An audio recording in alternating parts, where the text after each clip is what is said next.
Welcome back to the Woven Well podcast. I'm excited about our topic today because it is something I see discussed. It feels like everywhere online. Saunas, cold plunges. The benefits seem to be extraordinary, but are they for everyone? What do they actually do for us? And should we give them a try? So recently, I opened up on our Instagram stories to receive questions about either one, cold plunges, saunas, anything like that. And there were so many thoughts and questions that we decided to actually make an episode devoted to the topic where we can actually explore all of your specific questions and dive in a little bit deeper. So I've invited Allie Parsons, the owner of Off Beet, author of the book Wilted Women, and a functional diagnostic nutrition practitioner based out of Birmingham, Alabama, to share her insights from her work supporting women as they pursue holistic wellness. Allie, welcome to the show. Thank you so much for having me. I'm so excited. I'm such a fan of the podcast, so this is really exciting for me to join today. Thank you. That's so kind of you to say. And I feel the same way about your work. I have sent several people to you over the years and really grateful for how we can partner together to serve women. Thank you. Now, today I want to get into the nitty-gritty questions sent in by our Instagram followers. But first, I feel like we ought to start with the basics. So can you walk us through just like saunas, cold plunges? Why are they so popular right now? Yeah, that's a great question because I do think we're living in a culture right now, especially in the social media world, where people are really excited about like the health gadgets. Yeah. And I think it's because we live in a really fast-paced society, and especially women feel like they have to multitask at all times and they want really rapid results, and they know that their bodies are feeling icky, but they want something that's quick and easy rather than maybe the long haul. So I'm seeing things, like red light therapy and vibration boards and all the things just like sauna and cold plunges popping up as more popular because I do think they're items that help speed up health more quickly. And that may or may not be a good thing. So I'm excited to talk about it. I think they have their place. Absolutely. And then they also have their negatives. Yeah, for sure. And I think for those who are unfamiliar with either one, I think most people have heard of them, but just in case, a sauna would be going into either like a physical sauna that has steam at a certain level. Do you know what degree it is? Like what the actual temperature is? I'm not sure what it Yes, is, I but wrote this down. Actually, saunas have temperature between 120 and 160 degrees, so pretty okay. hot. And then cold plunges, oppositely, are between 40 and 60 degrees, so very cold. Yeah. So kind of opposite sides of the spectrum and do opposite things for the body. However, women are typically using them for the same goal of stress relief and lessening inflammation. So, Yeah. Okay. yeah. Let's dive into that then. Let's talk about whether these are actually healthy for women, specifically women of reproductive years, because we know these reproductive years are important. The reproductive hormones impact our lives in big and beautiful ways. Like, what about women of reproductive years? Yeah, so let's talk saunas first, I guess. So saunas, since they are the heat side, basically what the benefits are from them is that they're going to increase, you're going to sweat when you go into a sauna. They're going to increase kind of rapid detoxification of the body. We have 3 detox pathways in the body. So just to make it simple, it's sweat, pee, and poop, right? So digestion, urination through our kidneys, and then sweating, which connects to that lymphatic system. And so sauna especially encourages that lymphatic system to let go of toxins and just really shed anything yucky in the body. This also activates some heat proteins in the body. So this generates cellular repair and can speed up really that rapid healing of inflammatory spots in the body. So those are the benefits.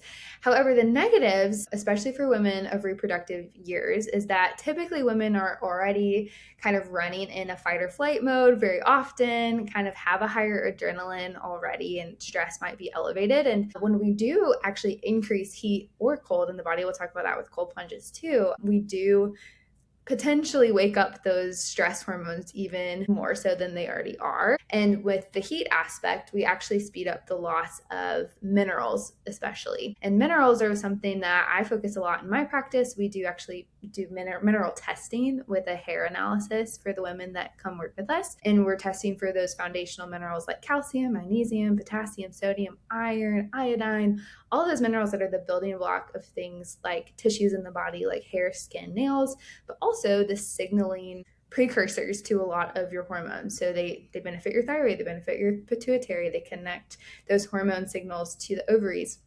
So reproductive years, especially, we have to have a density of minerals in our diets. And most of the time, the women that I work with, and I would say that's a good little sample of the general population, we are really deficient in minerals due to a lot of things, like our soil and our food just not being dense enough anymore, not eating enough whole real foods that have mineral density, like fresh fruits and veggies, whole grains. Organ meats are a big source of minerals that aren't typically found in our standard American diet. And so if we're already running at a deficiency and then we're increasing the burning through of those minerals by something like a sauna, maybe just too often or too frequently and not replacing those things, that's when I really do see it could be an issue for women of reproductive years, because losing those good things is going to actually impact hormone stability, especially. So absolutely can be a great tool for increasing detox, circulation, cell repair, but it has to be treated in the right context. And we have to make sure that we're replenishing what's been lost, even with something that's a good thing. And cold plunges, they offer similar, like you were saying, it's the opposite side of things. So instead of really, really hot, it's really, really cold. 60 Yeah. degrees may not sound super cold, but when you think about the temperature of the body is 98.6 degrees, 60 degrees is very cold in comparison. So what about that one for women? Definitely. Yeah. So you think about, when you have a sprained ankle, you want to put ice on it because it decreases inflammation. That's kind of how you would think about a cold plunge. It does work to decrease inflammation in the opposite way that the heat aspect does. It also, what it does is create vasoconstriction of the blood vessels, which then leads to, which basically is your blood vessels just kind of tightening up because they're cold, right? You can like picture it. And then that actually leads to a vasodilation in the future, meaning better blood flow, better circulation. So it's almost like shocking the system into sending out repair signals to inflamed places and allowing for better blood flow and calming down inflammation. And so it does, again, work really great in the short term. However, for women, it's not my favorite. I would much rather prefer sauna because a few things. Women are naturally running a little bit colder anyways. And so we don't necessarily need to get down to 40 degrees. Also, we're thinking about the hormones that are stimulated by heat versus cold. Heat actually does stimulate a little bit more of that calming parasympathetic dominant hormone system. So that means more of the rest and digest side rather than the fight or flight. And cold actually is pretty much only that fight or flight mode, which people love in the moment because that fight or flight mode is actually adrenaline or cortisol.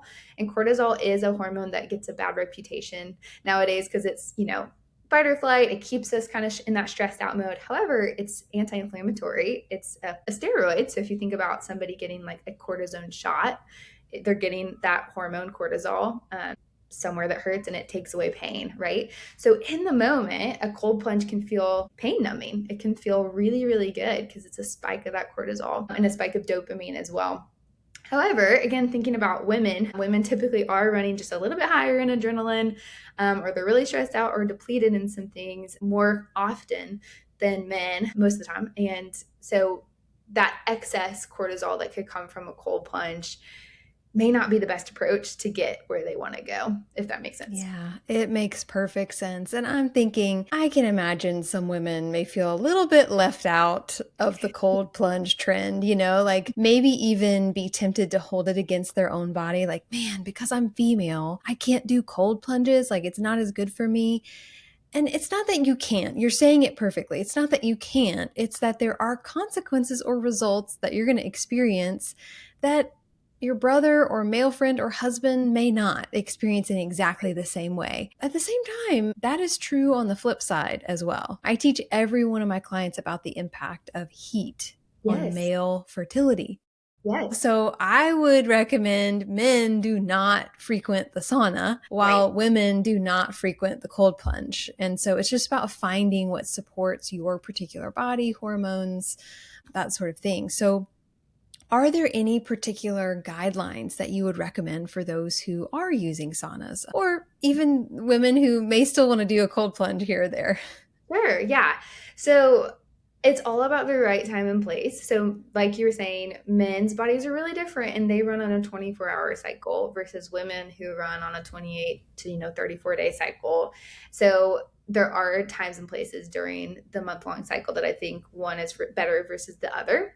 So sauna, I think in general is going to be the preferred option for women. However, around ovulation, if you are trying to conceive at that time, you don't really want to stress the body out, even with a good something like heat. And so that probably would just be something I'd avoid both during while trying to conceive. And then for cold plunging, I would not do it in the luteal phase. I would really only do it in the follicular phase, because your body is just going to be more susceptible to stress already in that luteal phase. We don't want to stress it out further by freezing it, right? Instead, that would actually be the time to really choose that sauna over the cold plunge, because you're actually going to get the benefit of detoxifying with sweat. For somebody, for example, that has estrogen dominance, or somebody that has maybe just like sluggish progesterone, getting some movement in those hormones could actually be beneficial for sweating, versus the cold is just going to spike that cortisol and steal that good progesterone. So would just pay attention to the cycle phases. And then when trying to conceive, maybe would not do either one, or just do for very small amounts. So really when it comes to timing of those things, all the time, I wouldn't really recommend doing a sauna more than 10 minutes. And then for cold plunging, I really wouldn't recommend doing it longer than 2 to 3 minutes. So keeping it pretty minimal. I see on Instagram people that are like stretching sauna to like 30 minutes or more. And I'm like, there is just no way that you're going to be able to hydrate adequately after that. Like your body is just going to feel very tired and weak. So Yes.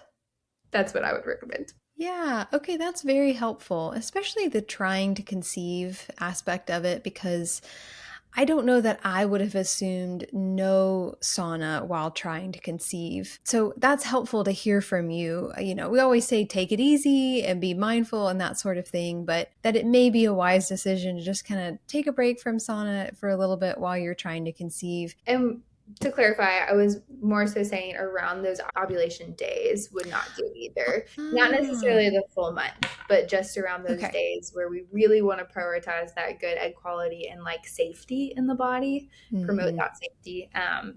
I think I just would avoid anything stressful. Take a hot bath instead. Yes. I'm so glad I clarified that, because that's good information to know. Okay, perfect. And speaking of saunas, there are different types of saunas that you can do. We got a couple questions about this. There's, of course, the steam sauna. There's also red light saunas that are very popular right now. Are there any differences in the benefits between the two, or is there one that's actually better for women than the other?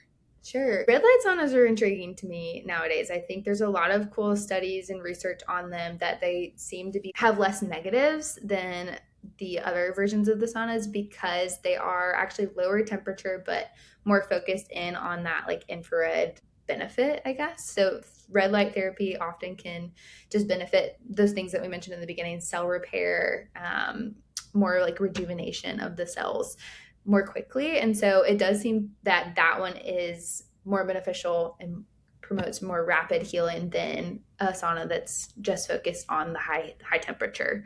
So I would encourage that one. I think it seems exciting. Yeah. And I'm sure it's expensive. I haven't looked into it, but I do think that there's the possibility of having red light therapy at home, red light sauna at home, whereas a steam sauna, I mean, I guess you could get one of those too. I have seen it at Costco, but it feels a little bit more like something that would be difficult for the average person to have a steam sauna room at their house.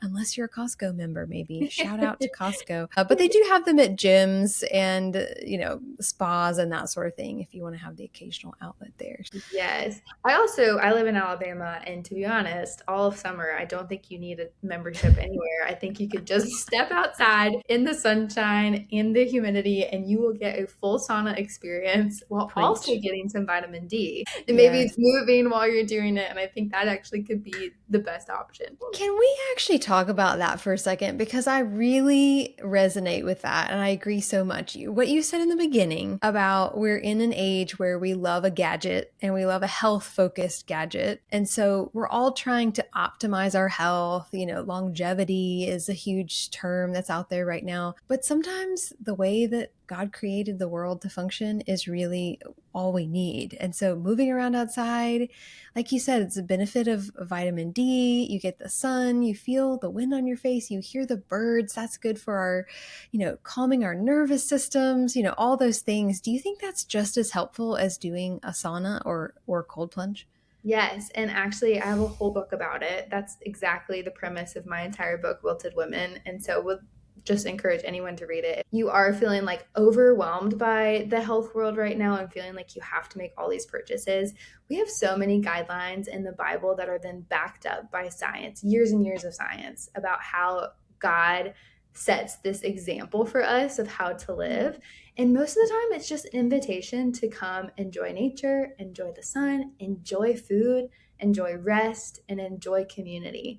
And that's the premise of my whole book. And it's backed up by so much functional science in there too about the effects of just living according to what the Lord has provided for us and offers to us as an invitation for joy. I think there's nothing better than just following those rhythms that are set before us. Although I do love the gadget too, and we are invited to enjoy those things too. That's all God's creation, Yeah. But I do think if we forsake the slow, patient stuff that's just going to stand outside and facing the sun and hearing a bird, like you mentioned, then I do think we're never going to reach those optimal goals. So well said. And thank you so much for being on the show and sharing your experience and your knowledge with our listeners. I really appreciate it. Thank you so much. This is so fun. Listeners, one of the things that I find fascinating is that almost everyone who replied to our Instagram story shared that they don't love a cold plunge. And so I love that it was just natural that all the women were like, nope, don't love a cold plunge. I don't feel as good afterwards. It doesn't work for me. I'm like, interesting. So here's some information to back it up, right? I think there's something so interesting about paying attention to our body and our bodily needs, not from a perspective of how does this hold us back and, oh, we can't do this or can't do that, but instead a perspective of thriving and nurture and awareness. Humans have unique needs. Some may consider that a weakness, but it's less of a weakness and more of just a reality. It's not a bad thing. It's not limited to women. What if we honored the good gift of God's design with kindness and care? What if we did that for ourselves? How good could we feel if we did? Just something to ponder. And if you'd like to explore concepts like that a little bit more, you've got lots of resources available. You've got Allie's book, Wilted Women, which we'll make sure to have in the show notes. And then you also have our new book, Woven Well, A Christian Woman's Guide to Reproductive Health, Fertility, and Wholeness. That's releasing on July 7th. So it's available for pre-order now if you'd like to do that and get all the fun goodies that go along with pre-ordering it. As always, thanks for listening as we continue to explore together what it means to be woven well.